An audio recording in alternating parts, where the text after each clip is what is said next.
You're still listening MG Radio Network 94.7 FM. MG listeners, kita lanjutkan intimate sharing session kita malam ini. Masih bersama saya GIMG dan kini saya sudah bergabung dengan rekan saya Robert Parus. Apa kabar Bung Robert? Kabar baik Bung GI, senang sekali bisa bergabung bersama MG listeners hari ini. Bukan main memang. Bung Robert, hari ini kita mendapatkan berita agak sedikit mengerikan juga nih ya. Iya, tentang gempa bumi yang di NTT itu ya. Itu sebenarnya gempa bumi itu seperti apa sih? Mengapa dia bisa terjadi gempa bumi? Iya, sebetulnya macam-macam sih Bung GI. Artinya gempa bumi ini kan berguncangnya bumi itu akibat bisa karena tumbukan lempengan bumi atau sesar bumi. Ya. Sehingga mengakibatkan bumi berguncang gitu seperti yang dialami oleh saudara-saudara kita hari ini di Nusa Tenggara Timur yang dampaknya juga terasa sampai ke Sulawesi terutama di Pulau Selayar ya. Betul. Ya. Sulawesi Selatan ya. Sulawesi Selatan. Iya. Itu jadi gini, Bung Robert, ini sangat mengingatkan saya, gempa bumi ini mengingatkan saya kejadian mirip atau serupa di tahun yang sama itu di bulan April yang namanya Iya, tahun ini juga Bung GI Seroja itu ya. Iya, Itu gimana tuh? Iya, bulan April lalu ya itu udah di akhir-akhir musim hujan sebetulnya di bulan April 2021. Tapi kenapa disebutnya tropis Seroja ya? Iya, ini kan nama-nama badai atau tropis itu ya berdasarkan karakteristik dari setiap badai itu. Nah, ini kebetulan bulan April kemarin itu hampir ada 11 wilayah di NTT yang terdampak siklon Seroja. Antara lain itu di Kabupaten Flores Timur, Kabupaten Lembata, Kota Kupang, Kabupaten Kupang, Kabupaten Alor, Kabupaten Malaka dan Sabu Raijua di NTT. Iya. Dan juga ini sejumlah nelayan di kampung nelayan Oesapa itu di Kota Kupang berhasil katanya ya menyelamatkan diri ya dan masih sempat untuk mengungsi ke gedung sekolah.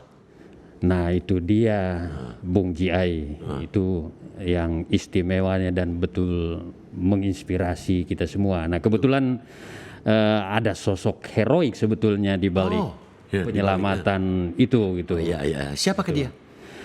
Nah ini sudah tersambung bersama kita ini melalui telepon Bapak Muhammad Mansur Dokeng atau biasa disapa dengan Dewa.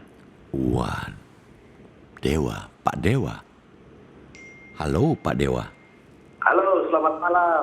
Pak Dewa nih sebelum kita ngobrol lebih panjang mau nanya nih. Namanya bagus ya, Muhammad Mansur Dokeng. Kok dipanggil Dewa ya? Oh ya, kalau Dewa itu teman-teman di sini di Kupang yang biasa manggil Dewa. Ya. Jadi MG listeners, Pak Dewa ini dia seorang nelayan ya Bung Jai yang begitu memahami tanda alam dan mampu mengantisipasinya dengan baik itu khususnya waktu badai Seroja melanda NTT bulan April lalu gitu. Ya. Nah sekarang Pak Dewa sebelumnya kita mau bertanya banyak lagi nih, bagaimana sih caranya Pak Dewa menyelamatkan warga sekampung dan hantaman siklon tropis Seroja pada saat itu? Bisakah Pak Dewa cerita sedikit lah, bagi-bagilah pengalaman Pak Dewa waktu sedang melaut? Boleh.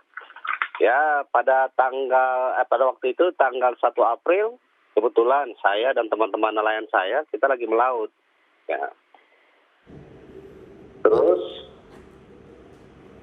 pada saat itu juga kondisi laut itu berbeda dengan biasanya.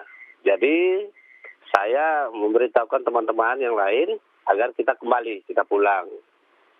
Setelah pulang sampai ke bibir pantai, saya periksa HP saya. Ternyata ada info dari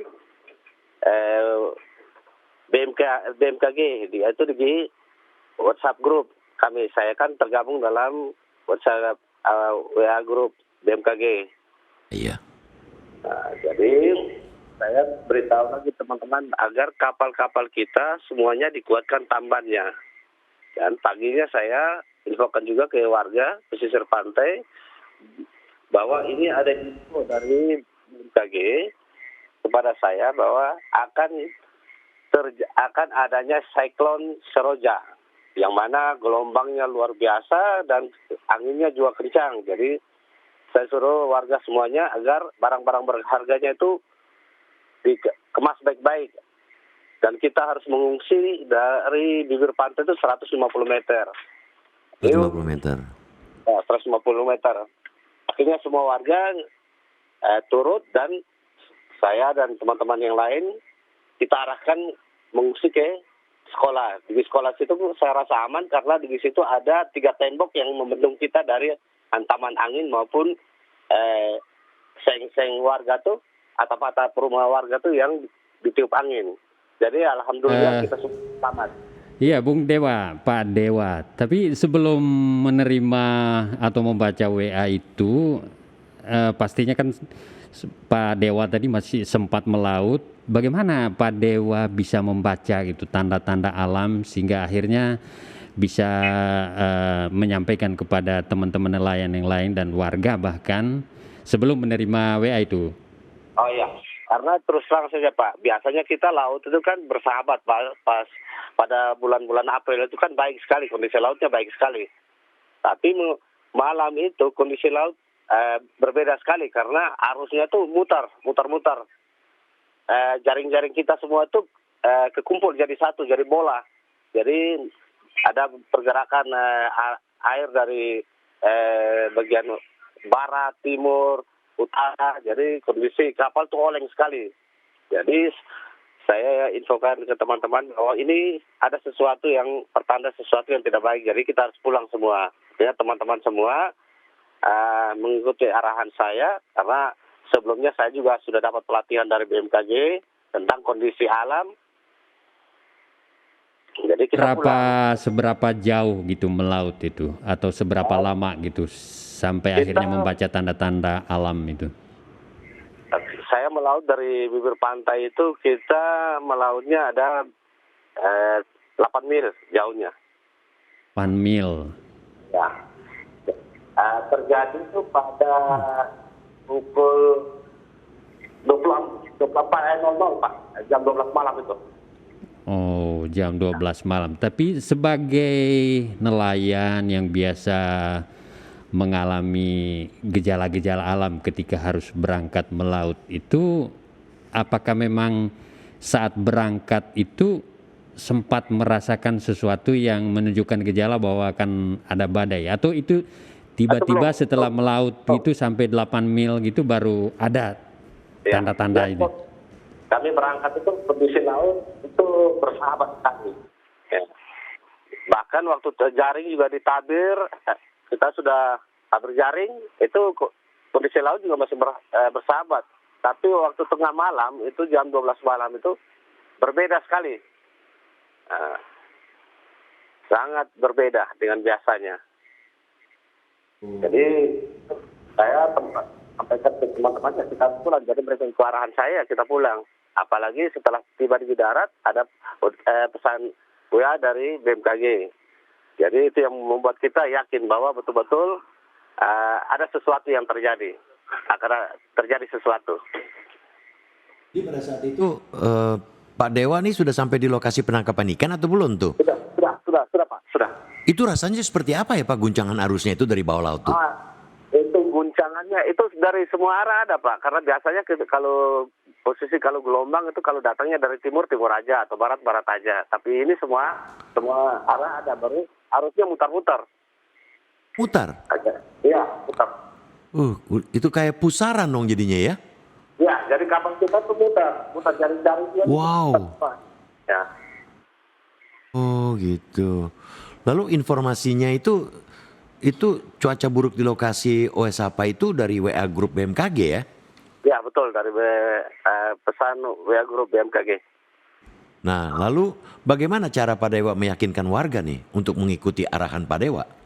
Oh iya, jadi gini Pak, sebelumnya teman-teman nelayan kan sudah mempercayakan saya. Saya salah satu alumni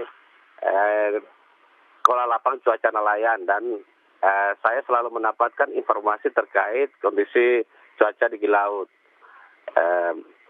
Jadi saya selalu sampaikan ke teman-teman nelayan saya. Jadi waktu musim barat itu juga saya informasikan ke mereka bahwa oh ya ini gelombang barat akan terjadi. Jadi mereka percaya. Bahkan Seroja pun mereka karena sudah melihat saya juga salah satu orang yang mendapat pendidikan dari BMKG, jadi mereka percayakan kepada saya. Jadi saat itu saya informasikan ke mereka, mereka juga percaya. Jadi itulah pentingnya kalau kita mau mengenal dan bermitra dengan BMKG. Karena informasi dari BMKG itu selalu akurat, Pak. Dan saat ini orang yang berada di kampung saya itu sangat mempercayai sekali kalau ada informasi dari BMKG.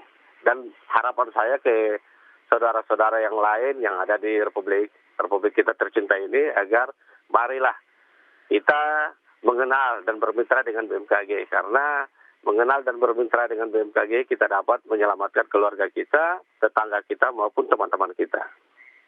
Ya, menarik, menarik sekali Pak Dewa. Tapi ini zaman sekarang ini kan berbagai informasi terbuka gitu ke publik ya, termasuk dari BMKG. Tapi bagaimana cara Pak Dewa meyakinkan warga sehingga mereka bisa mengikuti arahan Pak Dewa gitu?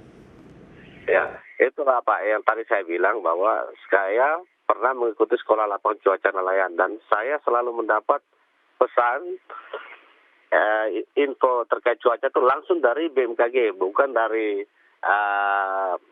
media sosial yang lainnya. Jadi informasi yang saya dapat itu akurat. Jadi warga yang berada di kampung saya itu percaya. Saat ikut pendidikan atau semacam pelatihan gitu Pak ya di sama BMKG gitu? Ya, saya ikut Sekolah Lapang Cuaca Nelayan. Itu tahun 2018. Saya ikut Sekolah Lapang Cuaca Nelayan.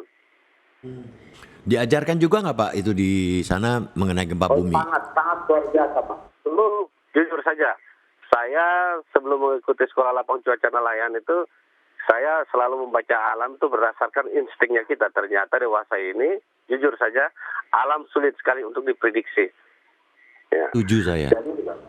Jadi hanya bermitra atau mengenal BMKG, kita akan mendapatkan informasi cuaca yang akurat.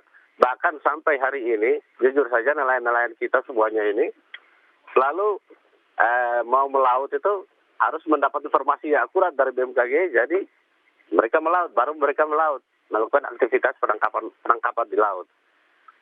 Karena saat ini kita juga sudah mencoba bermitra dengan BMKG, teman-teman yang lain juga, agar kita mampu mengurangi risiko kecelakaan di laut.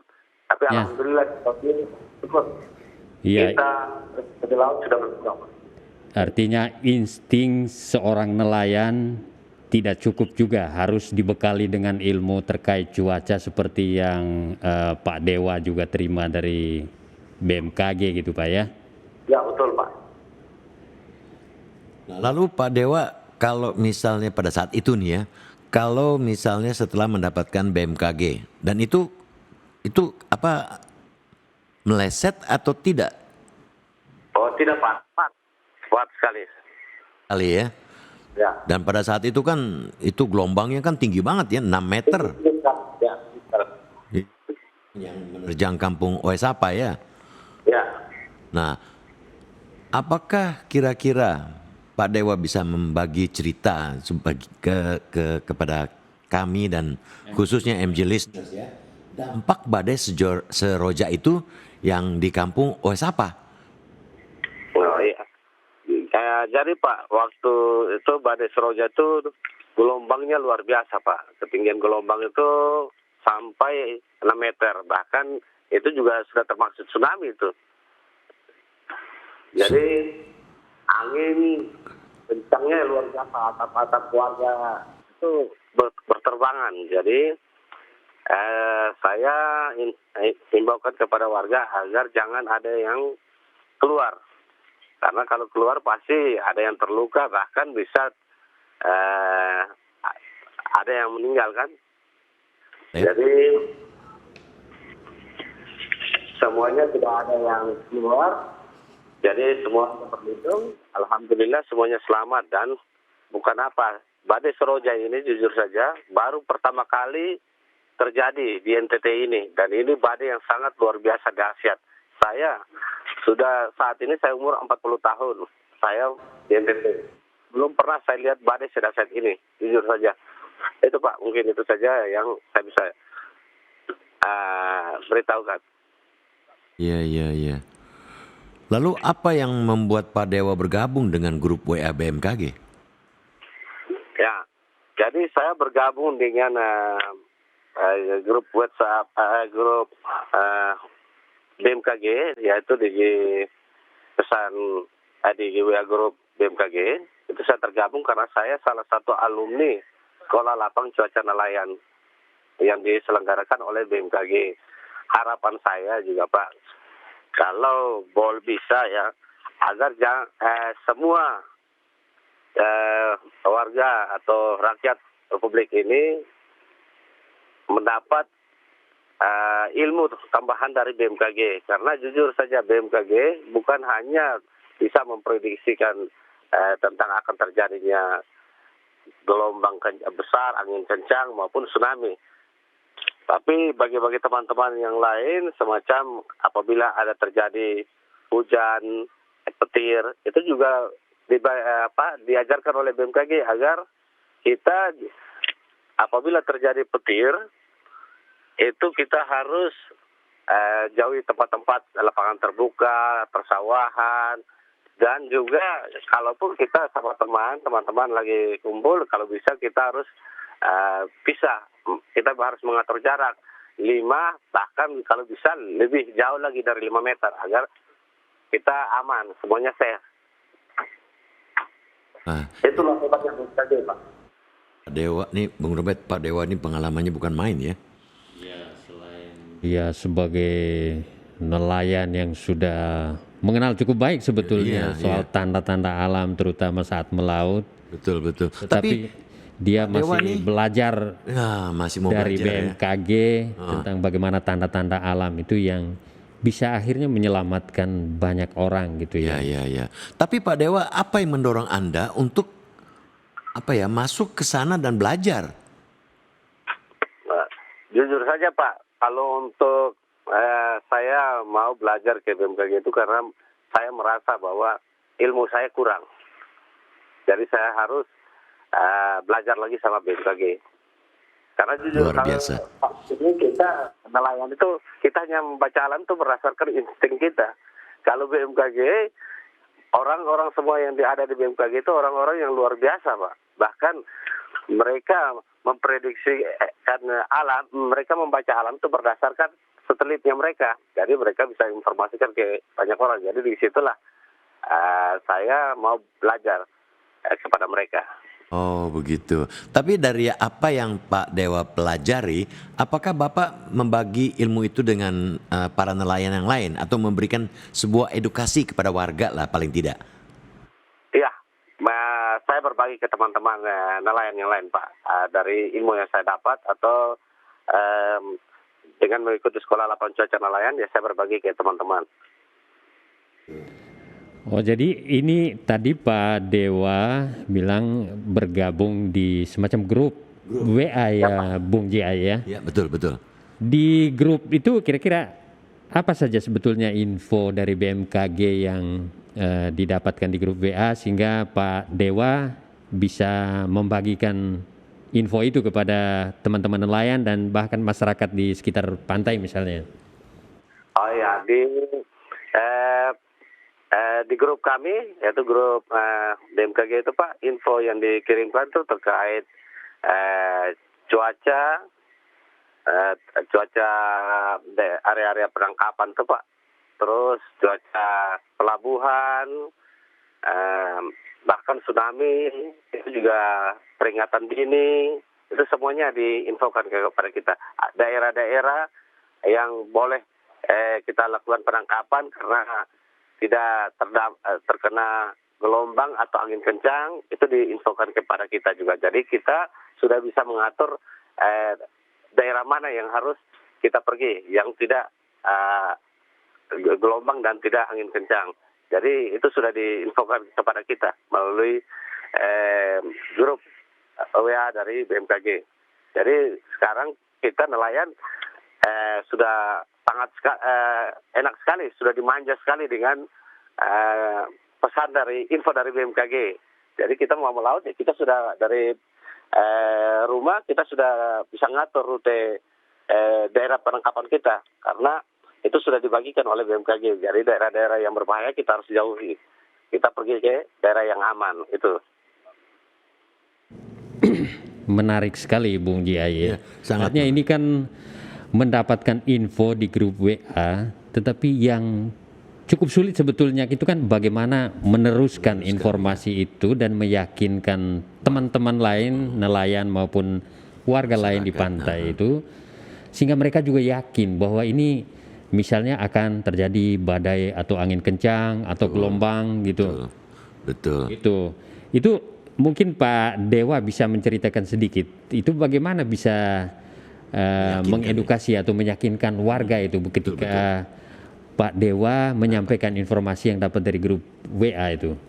Oh ya, kalau itu Pak, jujur kalau mengenai harus meyakinkan ke teman-teman nelayan, itu karena saya langsung terjun ke lokasi Pak. Saya juga nelayan aktif Pak. Jadi saya arahkan teman, kalau mari kita ke sini, ini yang aman, ini tidak aman. Ternyata teman-teman yang lain di tempat yang tidak aman, mereka ngerasa betul bahwa ini yang dibilang sama Dewa, ini lokasi tidak aman, betul, ternyata betul. Jadi mereka ngikutin saya. Jadi dari itulah kejadian-kejadian semacam itu, akhirnya mereka mulai mempercayai saya bahwa ternyata apa yang saya sampaikan ke mereka, info yang saya dapat itu ternyata benar dan akurat. Soalnya kan sekarang ini Bung Jiai itu hoax, dan Pak Dewa ya banyak hoax. Jadi itu tantangan lain yang sebetulnya harus dihadapi untuk meyakinkan warga lain gitu ya. Setuju. Gitu. Apalagi bicara tentang cuaca ya. Apalagi tentang cuaca gitu. Pernah nggak Pak Dewa mendapatkan informasi yang hoax mengenai cuaca ataupun apapun informasinya agar teman-teman? Ya, itu kita pernah mendapatkan informasi itu yang hoax itu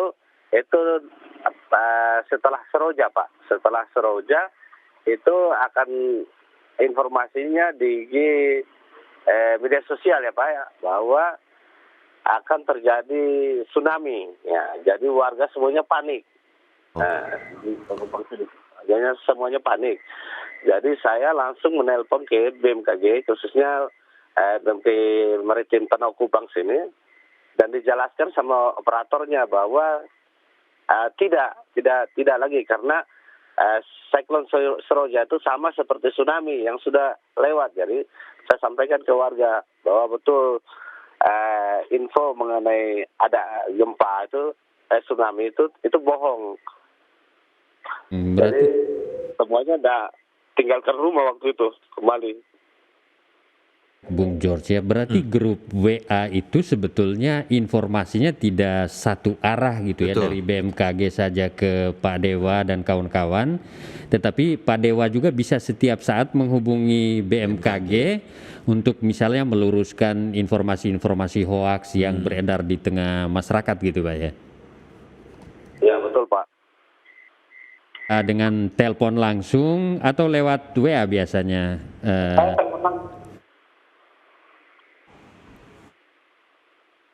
Saya langsung menelpon ke operator BMKG dan saya tanyakan, ternyata mereka bilang hoax. Bahkan Pak Kepala BMKG Gempa Bumi itu juga langsung turun ke lapangan dan klarifikasi bahwa semua itu bohong. Akhirnya warga semuanya itu tenang dan kembali ke rumah. Tapi bagaimana cara Bapak untuk meluruskan hoax ini kalau misalnya betul? Karena kan nelayan itu kan pencariannya kan sehari-hari memang menjadi nelayan kan, menangkap ikan dan segalanya. Lalu dapat hoax begitu, Pak Dewa punya problem nggak, punya masalah nggak tuh untuk meluruskannya kepada mereka agar mereka tuh percaya bahwa itu memang bahaya atau hoax gitu. Jadi begini Pak, jadi waktu itu terus terang saja banyak yang sudah percaya bahwa betul nih info ini betul, tapi ada juga yang tidak percaya karena mereka harus menanyakan kepada saya karena ya, sebelum-sebelumnya saya sudah informasikan info yang benar kepada mereka dari BMKG. Jadi setelah mereka tanyakan kepada saya telepon ke operator BMKG dan operator BMKG menjelaskan kepada saya bahwa tidak Pak. Nah, jadi saya jelaskan kembali ke teman-teman nelayan dan warga bahwa tidak, itu kabar bohong, itu yang sudah terjadi dan mereka percaya. Nah, Oke, Pak Dewa, ini hari ini kan kita semua tahu ya, Bung Jia ya, Ya, ada gempa di Laut Flores. ya di Laut Flores sekitar 113 km dari Larantuka Nah, dengan kekuatan 7,4 magnitudo ya. Apa yang Bapak dan warga rasakan di Oesapa hari ini? ya. Terus tadi saya juga dapat pesan dari grup bahwa ada terjadi gempa di Flores utara Flores dengan kekuatan 7,4 yang kita rasakan di NTT sini cuma guncangan kecil sekali. Oh. Nah, setelah Tidak semua orang bisa merasakan, hanya beberapa orang saja yang bisa merasakan. Bahkan di tempat saya ini kita juga merasakan, tapi guncangannya kecil sekali. dan saat itu tadi ada info juga yang disampaikan BMKG hari ini gitu ke Ya, ada info juga yang disampaikan BMKG agar kita waspada karena berpotensi tsunami. Dan saya langsung ke tempat kumpul kita, itu ada posko kita Pak. Saya kumpulkan teman-teman agar kita himbaukan kepada masyarakat supaya waspada. Jadi masyarakat yang di sini di rumah-rumah itu sudah kemas-kemas barang-barang berharganya. Jadi saya bilang kita bergerak baru mereka bergerak. Jadi kita terus sampai saat ini saya lagi bicara via telepon ini, saya masih tetap di tempat pos ini, kita lagi menjaga, terus pantau. Menarik sekali Bung Jia ya. Apa kira-kira pesan Pak Dewa ini pada MG listeners agar peduli pada perakhiran cuaca gitu? Ya kalau pesan saya, mari bersama kita mengenal bermitra di karena info dari BMKG itu jujur saja akurat. Dewasa ini untuk membaca alam dengan insting kita sudah ketinggalan. Jujur saja karena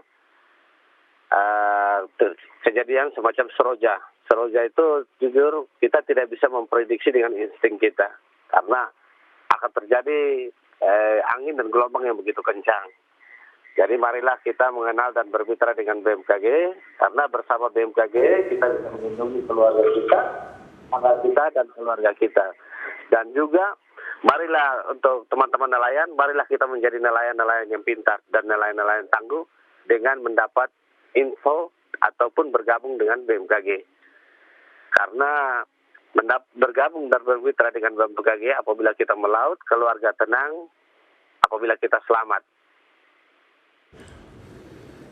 Pak Dewa, jangan kemana-mana, kita akan maaf Pak Dewa, ternyata kita sudah harus tutup nih. Oke, Jadi Pak, ya Pak Dewa, terima kasih banyak loh atas informasinya sangat berguna sekali untuk MG listeners kita nih. Semoga Pak Dewa dapat melanjutkan apa yang dikerjakan oleh Pak Dewa ya untuk warga dan sekitar, khususnya untuk para nelayan yang memang membutuhkan informasi yang betul-betul akurat dan tepat. Oke, amin. Yo, terima kasih Pak Dewa.